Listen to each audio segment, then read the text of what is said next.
Assalamualaikum warahmatullahi wabarakatuh. Kami dari kelompok 5 akan memaparkan materi bab 10 dan bab 11. Adapun nama-nama dari kelompok kami, saya sendiri Nani, Ismiatul Rizki, selanjutnya Rapni Iyepekene, dan Nurul Mutmainnah. Selamat menyimak. Baiklah, di sini saya akan menjelaskan tentang analisis penggantian. Setiap peralatan yang digunakan dalam aktivitas sehari-hari memiliki keterbatasan umur atau masa pakai, sehingga apabila alat yang serupa masih dibutuhkan, maka pada akhir masa pemakaiannya diperlukan proses penggantian dengan alat serupa yang baru. Beberapa alasan kenapa proses penggantian suatu peralatan perlu dilakukan, diantaranya yang pertama, adanya peningkatan permintaan terhadap suatu produk sehingga dibutuhkan fasilitas produksi yang memiliki kapasitas yang lebih besar. Kedua, kebutuhan untuk perawatan pada alat-alat yang dimiliki sudah berlebihan sehingga alat tersebut tidak ekonomis untuk dipakai walaupun secara fisik masih tetap berfungsi. Ketiga, terjadinya penurunan fungsi fisik peralatan sehingga akan berakibat menurunnya efisiensi operasi dari alat tersebut. Yang keempat, adanya alternatif untuk menyewa suatu peralatan dan kebijakan ini lebih ekonomis dari membeli atau memiliki sendiri alat tersebut. Yang kelima, terjadinya keusangan atau obsolescence dari suatu peralatan karena berkembangnya alat-alat baru dengan tingkat teknologi yang lebih canggih.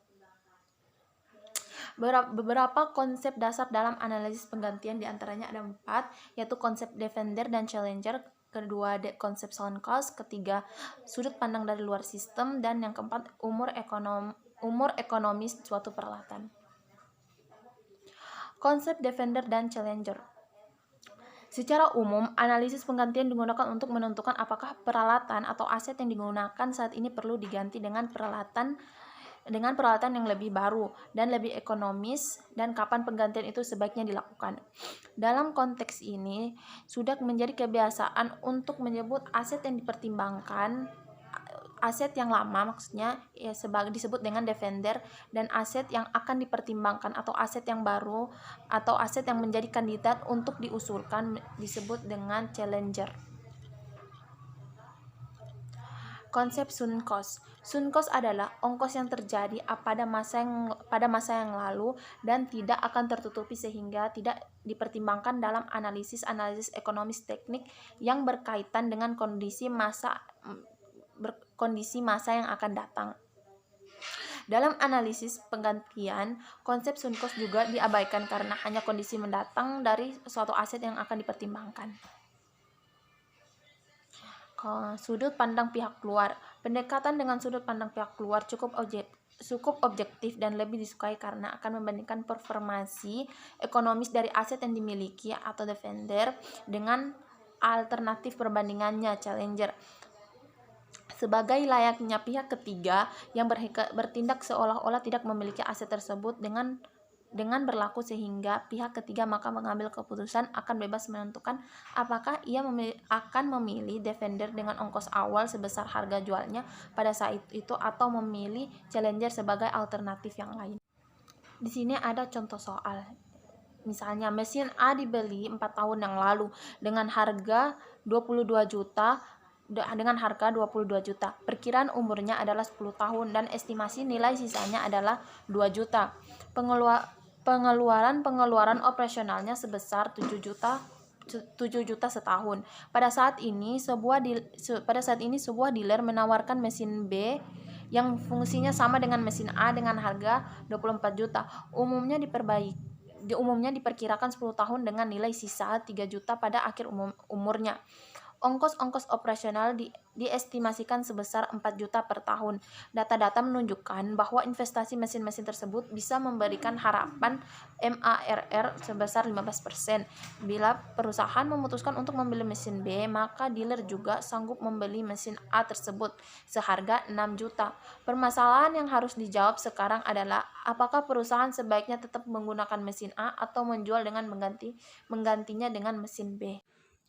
Jadi, solusi dari contoh soal tersebut yaitu Dalam membandingkan alternatif di atas, analisis bisa dilakukan berdasarkan sudut pandang seseorang yang membutuhkan pelayanan dari mesin tersebut, namun tidak memiliki salah satu dari keduanya. Jadi seolah-olah penilaian adalah pihak ketiga yang sedang mempertimbangkan untuk membeli sebuah mesin, dan pada saat ini berhadapan dengan dua alternatif, yaitu mesin A dengan harga rupiah 6 juta dan mesin B dengan harga rupiah 24 juta.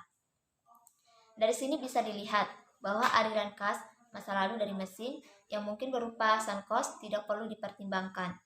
Dengan menggunakan ongkos-ongkos ekuivalen tahunan, maka akan bisa ditentukan keputusan yang terbaik. Jadi penyelesaiannya yaitu EWACA sama dengan 6 juta dikali A per P, 15%, 6 ditambah 7 juta dikurang 2 juta dikali A per F, 15%, 6 sama dengan 6 juta dikali 0,26424 ditambah 7 juta dikurang 2 juta dikali 0,11424 sama dengan rupiah 8,36 juta.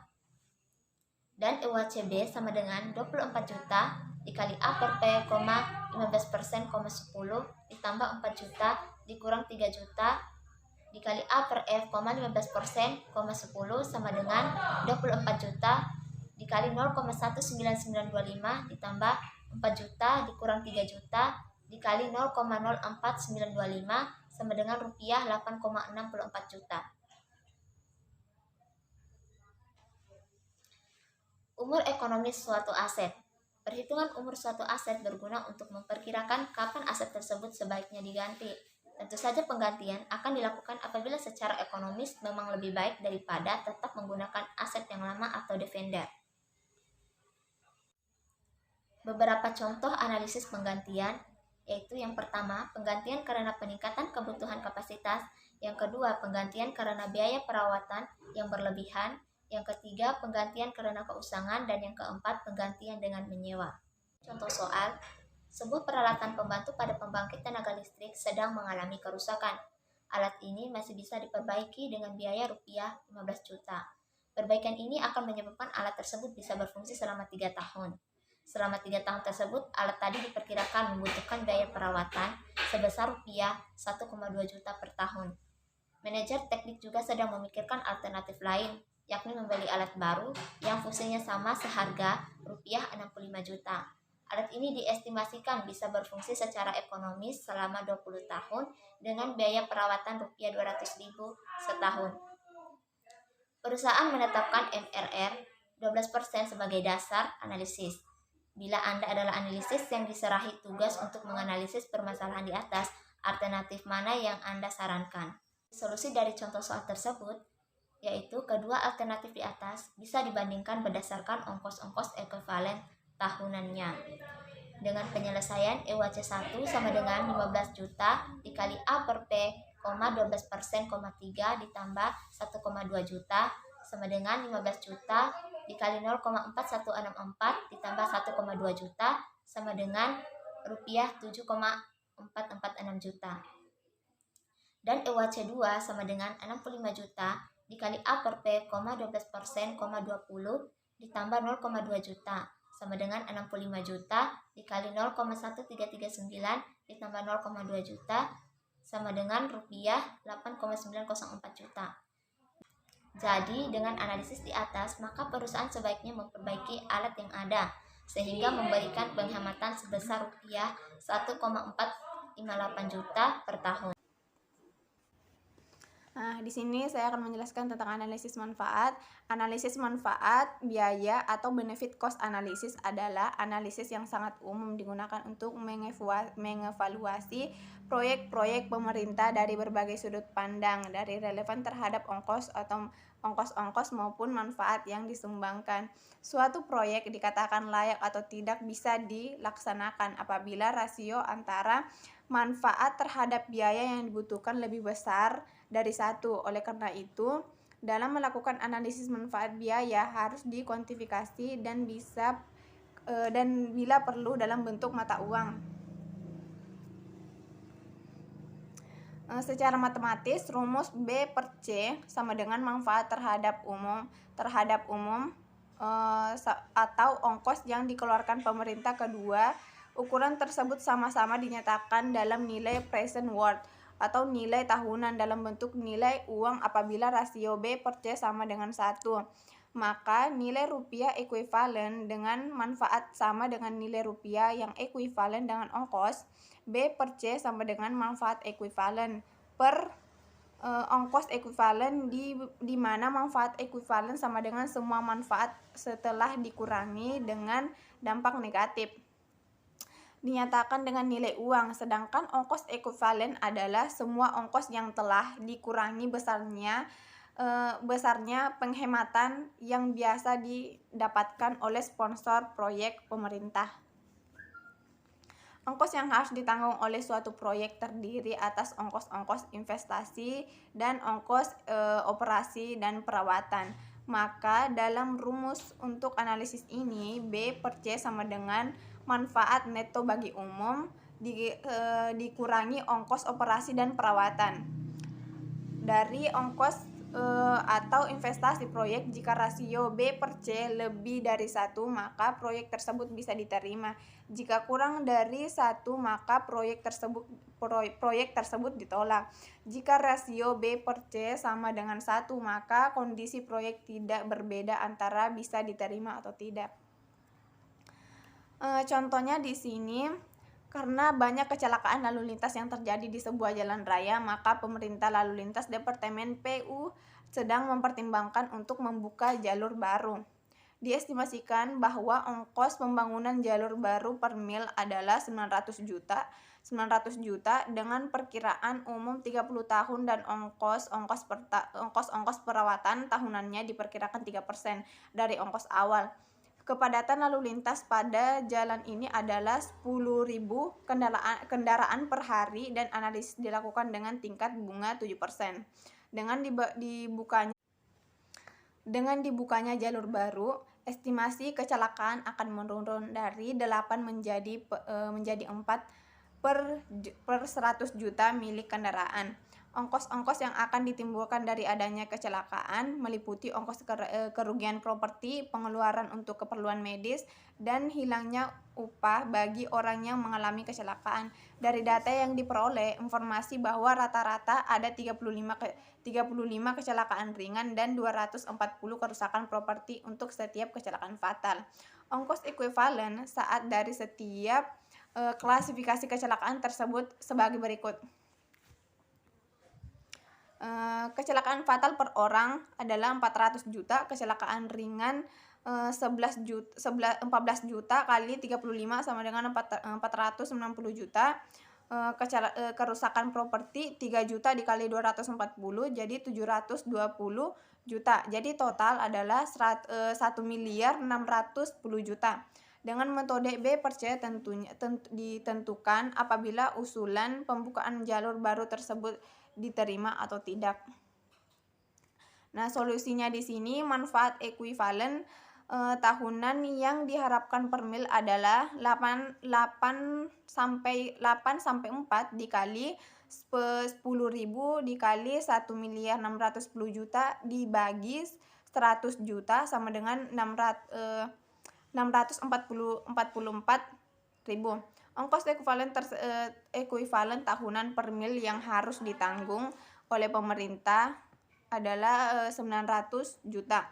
A per P 7% 30 ditambah 900 juta 3% sama dengan 900 atau 0,0806 ditambah 900 juta atau 0,03 sama dengan 99,54. Ya Allah, salah apa nih. Sama dengan 99.540 juta. Dengan demikian maka B per C rasio adalah B per C sama dengan 644.000 dibagi 99.540 juta. Kesimpulannya, diusulkan pembukaan jalur proyek baru ditolak karena nilai kurang dari 1 atau nilainya kurang dari 1. Analisis manfaat biaya untuk membandingkan alternatif. Yang pertama yaitu proyek-proyek pemerintah bukan hanya mengevaluasi kelayakan sebuah alternatif proyek, tapi beberapa alternatif proyek. Yang kedua yaitu pemilihan alternatif bisa dilakukan dengan analisis meningkat atau instrumen analisis. Yang ketiga, prosedurnya mirip dengan analisis meningkat yang menggunakan metode ROR atau ROR. Yang keempat yaitu alternatif donating tetap dipertimbangkan dalam pemilihan ini. Yang kelima, analisis rasio B/C meningkatnya hanya bisa digunakan apabila alternatif yang dihadapi bersifat mutually eksklusif. Yang keenam, apabila peningkatan rasio B/C dari satu alternatif ke alternatif lainnya lebih besar atau sama dengan 1, maka proyek yang memiliki investasi lebih besar yang dipilih. Sebaliknya, apabila peningkatan rasio B/C kurang dari 1, maka yang dipilih adalah alternatif proyek yang membutuhkan investasi yang lebih kecil.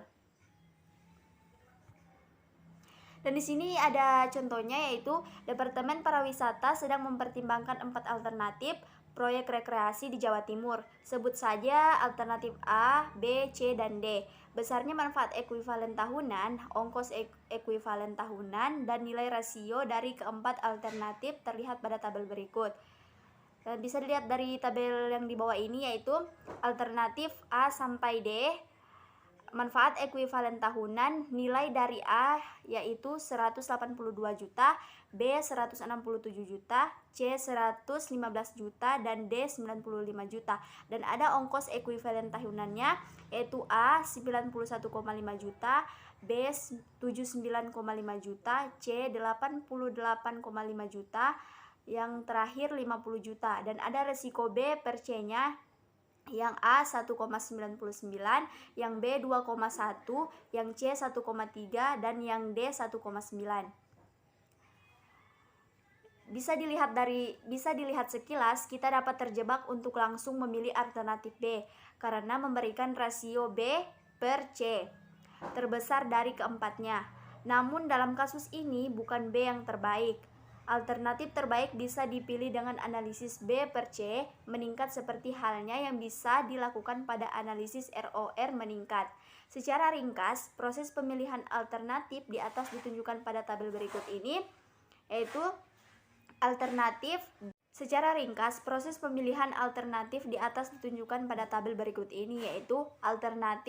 D sampai 0, C sampai D, B sampai D, dan A sampai B. Dan ada juga manfaat tahunannya.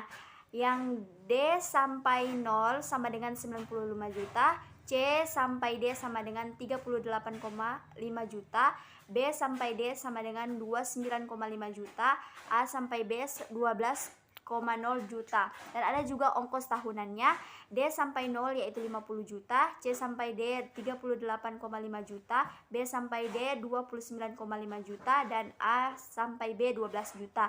Dan ada rasio B/C, rasio B/C 1,9, 0,52, 2,044, 1,25. Dan ada juga keputusannya, itu terima D, tolak C, terima B,